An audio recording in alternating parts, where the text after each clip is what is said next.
আমরা কি এরকম একটি জাতিতে পরিণত হয়েছি? কেমন প্রশ্ন এইখানে বসে আমার মাথায় ঢুকেছে। এক, আমরা ছোটবেলায় শুনেছি ব্রিটিশরা আমাদেরকে শোষণ করে সম্পদ তাদের দেশে নিয়ে যায়।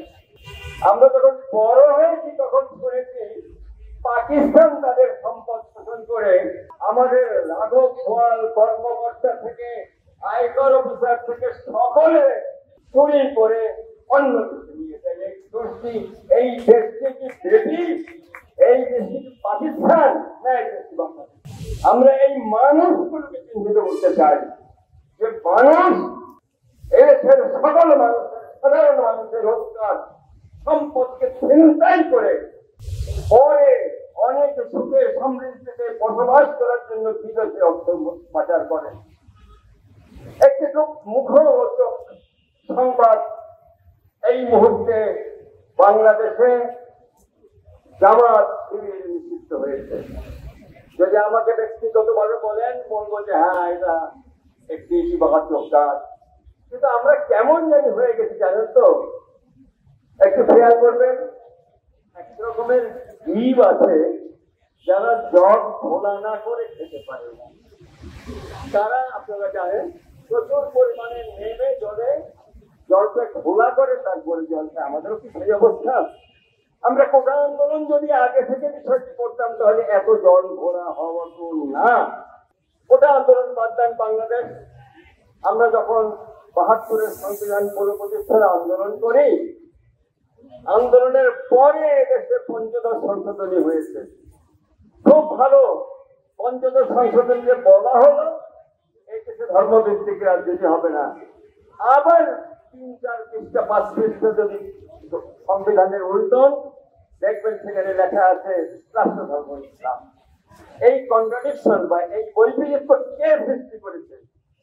যদি বর্তমান সরকার তার প্রধানরা সত্যিকার অর্থে মুক্তিযুদ্ধের পক্ষের শক্তি হয়ে থাকেন, তাহলে কেন তাদের ক্ষমতা থাকার পরেও ৭২-এর সংবিধান পূর্ণাঙ্গভাবে বাস্তবায়ন করছেন না? যদি ৭২-এর সংবিধান পূর্ণাঙ্গভাবে বাস্তবায়ন করে কোনো সরকার, তাহলে অবশ্যই এর যে মুক্তিযুদ্ধের কত বড় বাতিঘর আর নেই। সবচেয়ে বড় বাতিঘরের বাচ্চা প্রজ্বলিত হতে পারে ৭২-এর সংবিধান পুনঃপ্রতিষ্ঠা হতে। তাহলে এই দেশে কায়েম হবে গণতন্ত্র। যে গণতন্ত্রের এখন যে অবস্থা সকলে জানেন, বিরক্তি করে লাভ নেই। কায়েম হবে সমাজতন্ত্র, কায়েম হবে জাতীয়তাবাদ এবং ধর্মনিরপেক্ষতাবাদ, অসাম্প্রদায়িক, মানুষে ভেদাভেদহীন, ধর্মে ভেদাভেদহীন একটি সমাজ ব্যবস্থা। আমরা বলি একে একটি মানবিক সমাজ ব্যবস্থা প্রতিষ্ঠাই আমাদের দায়িত্ব, আমাদের কাজ। আমরা যারা এখানে আসুন, সেই পক্ষ থেকে আপনাদেরকে আহ্বান জানাই, যারা আমাদের কাছে আজকে এখানে এসেছেন সকলকে আসুন, ঐক্যবদ্ধভাবে সোচ্চার কণ্ঠ উচ্চারণ করি। এই দেশের মানুষ যেন আর কোন রকম হত্যার শিকার না হয়।